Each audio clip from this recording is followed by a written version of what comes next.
Hey, what's going on, ladies and gentlemen? How are you people doing here? Back again with another video here. So today, I thought I would talk to you people about the Gareth Pursehouse trial. That's right, because as you people know, this has been pretty big in the news recently. So I thought I would talk about it just to kind of share my honest opinion on it, because I feel like I know a lot about this particular case. This is basically a murder case that, has been in the news a lot. So I thought I would just come on here and share my honest opinion on it. And the way how I see it, man, I think Gareth Pursehouse, the guy who is accused of killing Amy Harwick, who was like a Hollywood sex therapist, I think he's 100% guilty. And I guess you could say this is another one of those cases involving a very jealous and I guess manipulative and abusive ex that wouldn't let, his ex-girlfriend move on. And it's like, I don't know why some people are like this, but it's like, if she wants to move on, just let her move on. Okay, respect her wishes. And I don't understand why, why Gareth Pursehouse, the guy who's, accused of,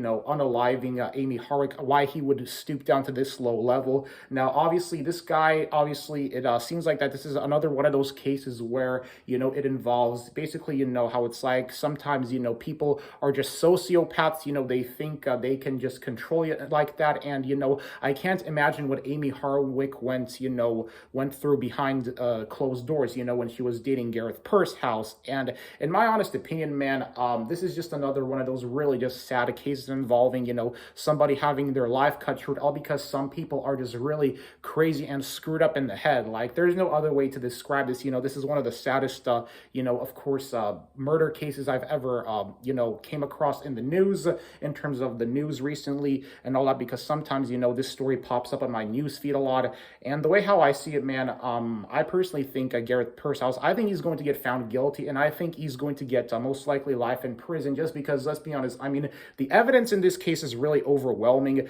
that, he legit went out of his way to stalk, his ex before she had her life cut short. And the really crazy part about this case is, if you want to know how truly crazy this and deranged this guy is, he legit went out of his way to go and I guess stalk his ex, like at a public meetup or something, where he basically shouted at her that she ruined his life. But it's like, dude, she did not ruin your life at all. In fact, if there's anybody that ruined their life, it would have to be none other than, Gareth Pursehouse himself, just because it's like, dude, he's obviously seemed like one of those people that, would never let his ex live the way how she wants to live her life. So, it's like, if she says she wants to move on, then, you need to learn how to respect people's wishes.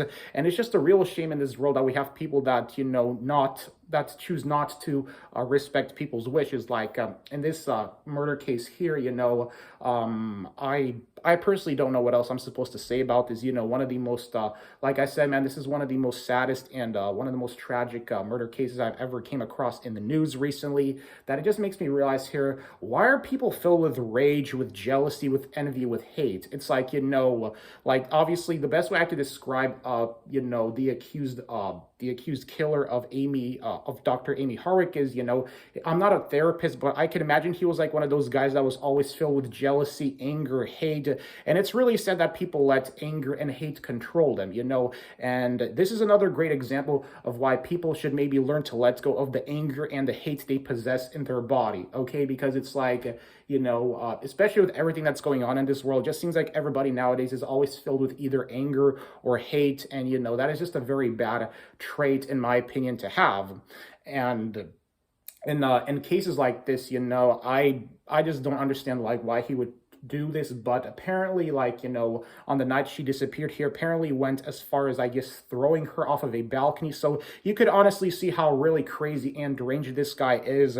And it's like, dude, the only thing I'm gonna say is, like I said in the video where, where the Utah parent was arrested for mistreating her kids, like I said in that video, lock him up and throw away the key, because there really is no other way to describe this really tragic case. See ya.